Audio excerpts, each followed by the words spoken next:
Maribor, ville située dans la région historique de Basse-Styrie en Slovénie, elle est aujourd'hui la seconde plus grande ville du pays. Nous verrons dans cette vidéo l'histoire de Maribor ainsi que de son club de foot, le NK Maribor. Tout ça après le générique.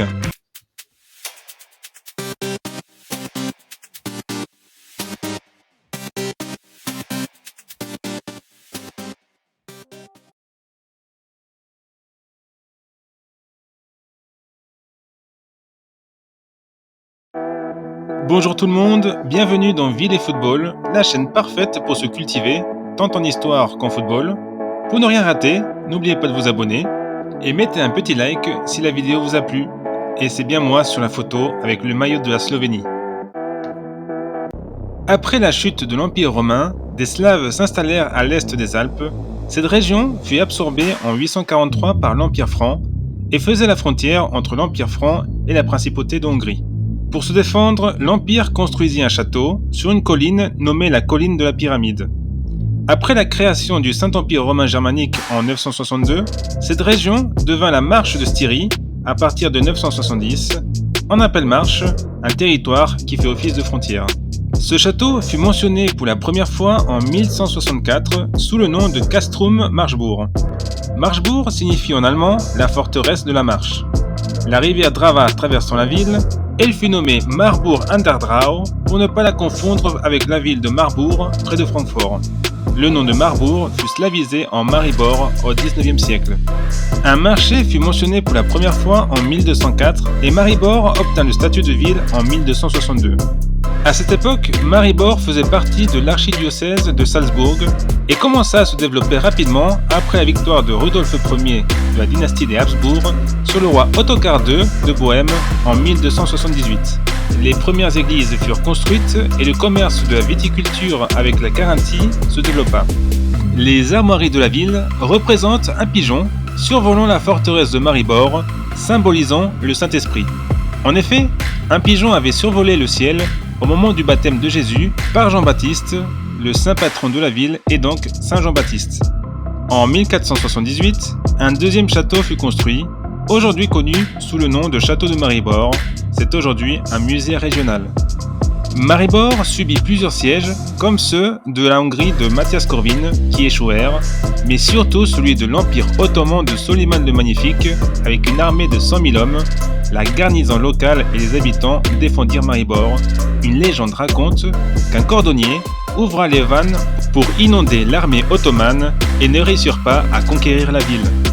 Au XVIIe siècle, Maribor subit cette fois-ci plusieurs épidémies de peste, dont la dernière fut en 1680, où Maribor perdit 35% de sa population. Pour remercier la fin de la peste, une colonne de la peste fut construite en 1681, qui fut remplacée en 1743 par la sculpture actuelle, œuvre du sculpteur allemand Joseph Straub, de style baroque, et entièrement faite de marbre, où on peut voir la statue de la Vierge Marie au sommet, entourée en bas par 6 saints. Elle se situe sur la place principale. En 1790, l'ancien château de Maribor fut détruit et fut remplacé en 1821 par une chapelle. Cet endroit reste un haut lieu touristique qui offre une vue imprenable sur la ville. En 1859, Anton Martin Slomšek, évêque du diocèse du Lavant, transféra le siège du diocèse, qui était à Saint-André, en Carinthie, à Maribor. Il encouragea l'utilisation de la langue slovène et devint le symbole de la défense de la culture locale. La place de la cathédrale Saint-Jean-Baptiste porte son nom. Maribor devint archidiocèse en 2006. Au début du XXe siècle, la population de Maribor était à 82% germanophone, tandis que la région autour de la ville était à 90% de population slovène. Le 1er novembre 1918, après l'effondrement de l'Empire d'Autriche-Hongrie, il a été décidé que Maribor allait rester autrichienne, mais le major Rudolf Meister, ancien commandant de l'armée austro-hongroise, organisa des unités militaires slovènes pour prendre le contrôle de la ville. Le 10 septembre 1919, Maribor fut reconnu comme faisant partie du royaume des Serbes, des Croates et des Slovènes, plus tard le royaume de Yougoslavie. Rudolf Meister fut élevé au rang de héros national. C'est dans ce contexte que le Slovenský sportní klub de Maribor fut fondé et joua ses premiers matchs face aux clubs allemands de la ville, le Hertha et le Rapid Marbourg. Le SSK Maribor remporta à 3 reprises le championnat de Slovénie, équivalent de la 3e division au sein de la Yougoslavie, et jouait sur le terrain de Ljubski vrt, qui signifie le jardin du peuple. En 1941, l'Allemagne nazie occupa la Slovénie. Hitler, lors d'une visite à Maribor, encouragea le pays à redevenir allemand et toutes les sociétés culturelles et sportives ont été dissoutes. Maribor fut le théâtre d'une grande résistance de la part des Slovènes et fut aussi le site d'un camp de prisonniers et d'une industrie d'armement. La ville fut détruite à 47% par les bombardements et fut la ville la plus endommagée de Yougoslavie. Après la Seconde Guerre mondiale, la Slovénie fit partie de la République fédérale socialiste de Yougoslavie. Le 29 janvier 1949, le NK Branik fut créé pour prendre la suite du SSK. NK veut dire Nogometni Club, c'est-à-dire football club, et Branik, armure.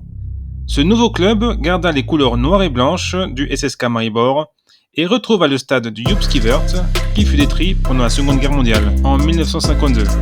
Le club remporta 2 fois le titre de champion local de Slovénie en 59 et en 60.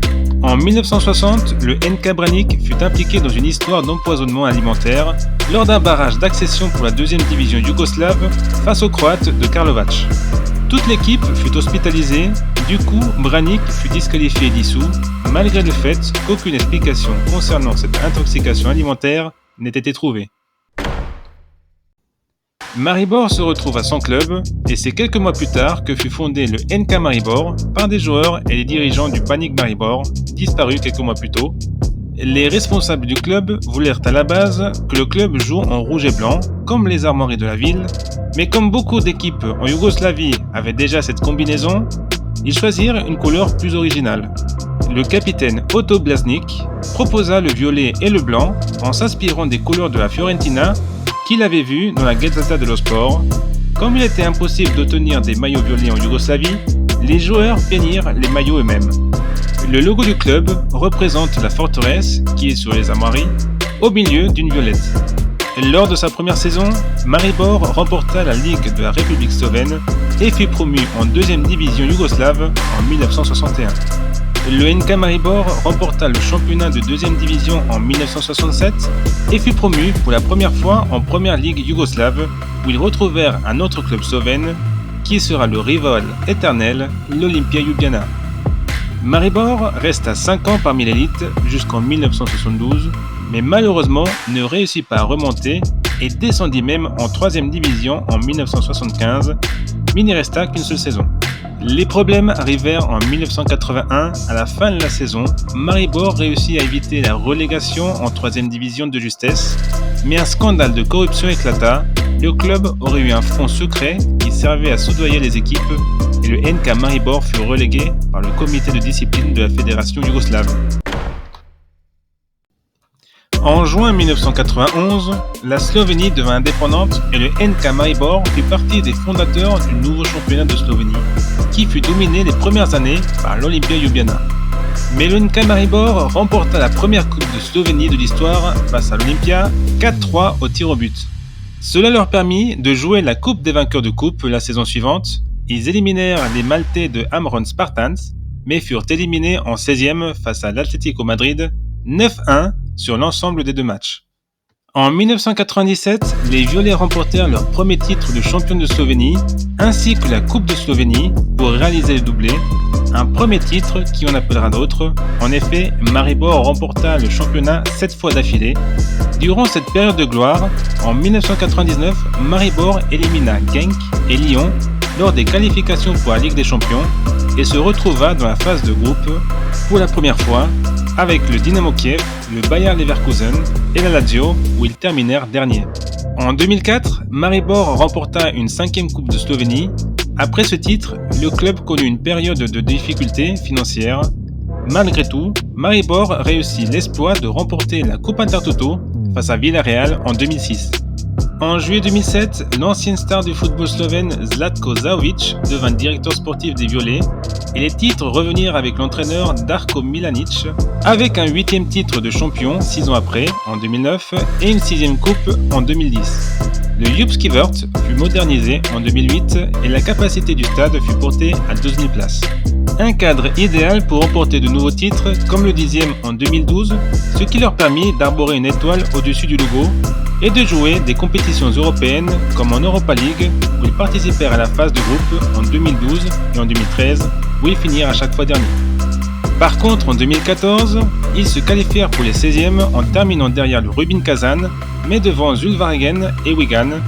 Ils furent ensuite éliminés par les futurs vainqueurs de l'Europa League, le FC Séville, 4-3 sur l'ensemble des deux matchs.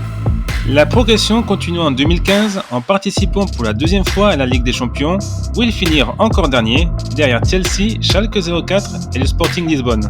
Mais Maribor eut une nouvelle opportunité en Ligue des Champions en 2018, mais finirent encore une fois derniers derrière Liverpool, contre qui ils perdirent 7-0 à domicile, Séville et le Spartak Moscou. L'entraîneur Darko Milanic et Zlatko Zahovic quittèrent le club en 2020. En 11 ans, Maribor remporta 8 titres de champion, les Violets remportèrent un 16e titre en 2022, et avec les 9 coupes de Slovénie, Maribor est le club le plus titré de Slovénie. Avec son club de foot, ses possibilités de balade et de promenade en VTT, Maribor a de quoi rendre fier toute la Bastérie.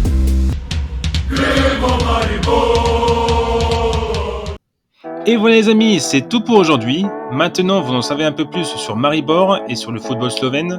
N'hésitez pas à mettre un like si vous êtes content de la vidéo et à vous abonner pour ne pas rater les prochaines vidéos. Et je vous dis à bientôt pour un nouvel épisode de Ville et Football.